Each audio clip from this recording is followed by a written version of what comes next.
All right, so we're back for episode number 7, and today we are talking about time management. So we want to really address the issue of I don't have enough time, because it's quite common and something we've even come up against lately ourselves, of not having enough time and trying to build in some, redundancies or ability to really get yourself out of that I don't have enough time mindset and into the I'm going to use the time I've got mindset. It has been hard over winter for not only us but everyone else to maintain that mindset. So I thought we'd share a little bit about what we've done and what we're doing. So with that in mind, let's get going, Lottie. In terms of working to a position where you can get out, get yourself consistent and in a routine, what are the biggest barriers you've seen people have in terms of not having time or not being able to make the time in their day?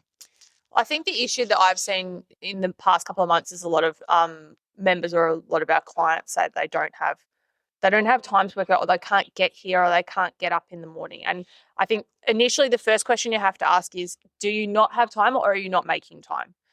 Because it's two very different things. If you don't have time, as in you actually physically don't have time during the day because of commitments with work, kids, that sort of stuff, that's a completely different scenario to you're not making the time, as in you're choosing not to get up early, or you're choosing not to work out after work because you're too tired. So the first thing that anyone with saying they don't have enough time excuse, they need to sit down and actually question, do they have time, or are they not making the time? Yeah, so essentially it's a view of how real is the position that you're taking here. Is that what you're saying? Yeah, and I think from our point of view, our job as a coach is to question that. So if a client says to me, I don't have time to work out, my question is, well, explain to me how you don't have time. Like, run me through your day, run me through your week, and show me that you don't have 3 30-minute blocks in your week to work out, And I think we wouldn't be doing our job at service if we didn't actually question that excuse to begin with. And then you can dive deeper into, okay, how do we make it work?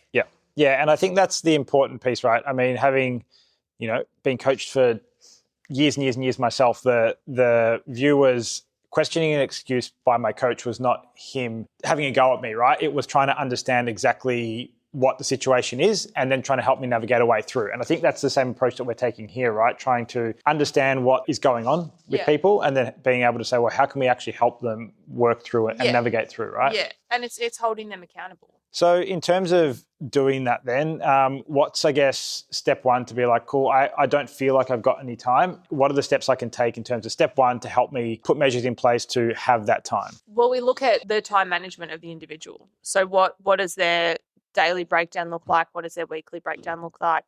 Do they actually have the time to fit in the exercise throughout the week, or do they not? Yeah.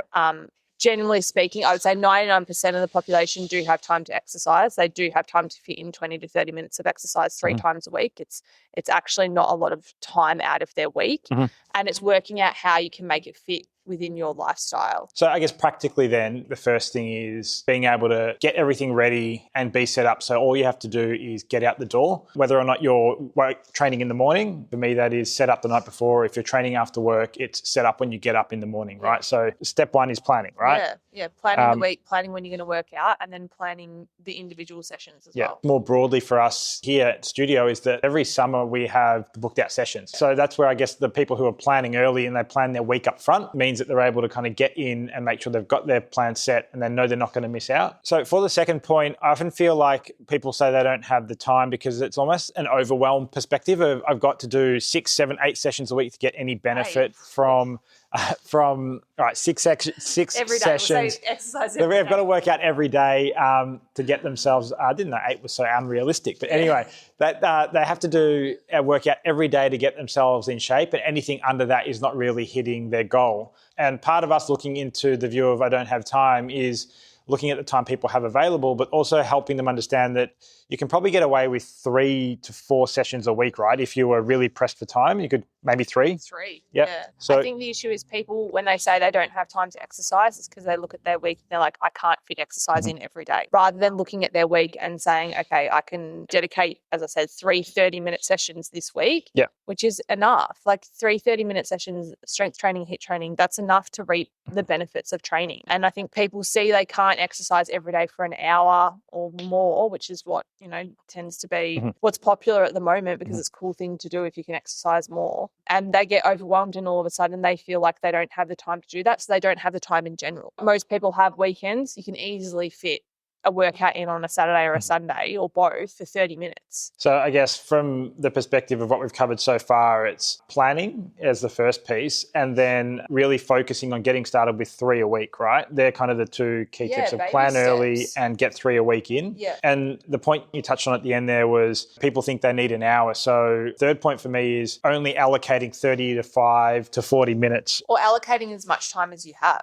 Yeah. You can do a 20-minute HIIT session and reap benefits for 48 hours after. Yeah. Same with strength training, as long as you're smart about your session plan, which is why here at the studio, like we do 30-minute PT sessions. We don't like to run more than 30 minutes because there's no reason to. Same with our group sessions. They do 30 minutes of actual work time and they reap the benefits from that. But it's about planning that 20 to 30 minutes to actually make it worth your while. And that's where the magic is. I mean, just as a personal example, during that group session that you just ran, it's Saturday. We're recording this on the Saturday after a group session. And I got through my whole workout in 35 minutes whilst mucking around with the dog for 5 of those minutes, right? And I was cooked by the end of it. So the part I'm trying to convey here is you don't need that hour. All you need is that time that's available to you. And often if you can make that time to be 30 minutes, you can actually fit so much in if you have a good plan and you are actually ready to go. So you can kind of see each of these is folding into the next one, right? I guarantee the people that work out for an hour, they can fit the amount of exercise they do in the hour in 30 minutes, for sure. With more intensity. And for example, a 30-minute session, if you're doing it on your own, right? For example, say you were doing a chest and a tricep day, just to kind of make it real for people, what would that potentially look like? So if just say it was me doing a 30-minute PT session with a client, chest and triceps, a push day, I would you spend the first 10 minutes doing your main lift, which might be bench press, for example, and then I usually break it up into 3 10-minute blocks, for example. So first 10 minute, you got your main lift and you focus on that with rest time. And then the other 2 10-minute blocks, we do them as a superset. So you do 2 exercises back to back with a little break in between after each set so that you're still getting, the optimal workout for your muscles. You're still getting the recovery, but you're still utilizing the time that you've got. You get through 5 to 6 exercises in 30 minutes. So you're essentially using that time to work the muscles to their fullest extent while giving them just enough recovery to be able to go at their max effort. Yeah. You don't need to spend 3 to 4 minutes having a rest between every single set. Yeah. I mean, it's nice. Unless you're a power lifter, then absolutely go for it. But everyday person who just wants to get fit, wants to lose body weight, put on muscle mass, you don't have to spend that much time. And I think the reason I'm kind of harping on about this is because we've tested this ourselves. We tested this with me. And I would do this at lunchtime, or I'd do it in the morning for half an hour or 35 minutes max, and it works. We were able to put the program in place. I followed it for 8 or 10 weeks or whatever it was, and there's no other way to put it, but it works. You look at our PT clients here as well. Like we have less than, I think we've got like 2 or 3 people that do more than 30-minute training. They do 45 minutes.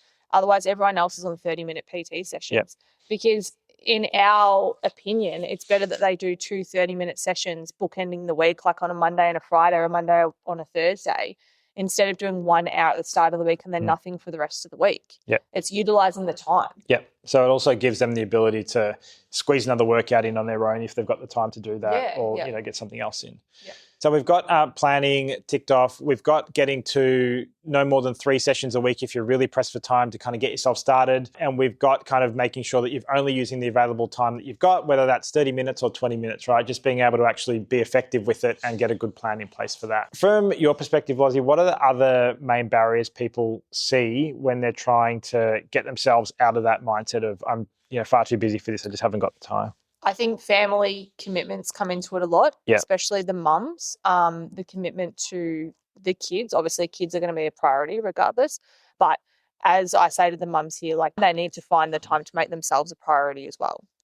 And I think that comes down to also like speaking with their family members and their partners. So I think that kind of brings us to the end of all things finding time and making time for your exercise during the week. The key takeaways for us are effectively making sure that you're prepared, whether that is for your gear, for your food, or having a plan prepared for you. And then the other one is making sure that you're not in the mindset of you need to do 6 sessions a week or work out every day, right? 7 sessions a week, and instead just doing up to 3 to get yourself started. And then last but not least, it's about really being able to use the time that you've got available. So whether that's 20 minutes or half an hour or a full hour during your week, kind of making sure that you're able to utilize that time effectively, and that kind of loops back to the very first point we made around having a plan. So if you're able to nail those 3 things together, the plan, the sessions, getting them right, and then having the time available for you, you're hopefully going to be on a path to really nailing it and getting nice, fit, healthy, and strong. Yeah. And this is where we come into play as well. Like, we're here to help people work this out, Yep. you know, and make it work for their life. So, Yep. Perfect. okay. Cool. Thank you. We'll chat to you soon.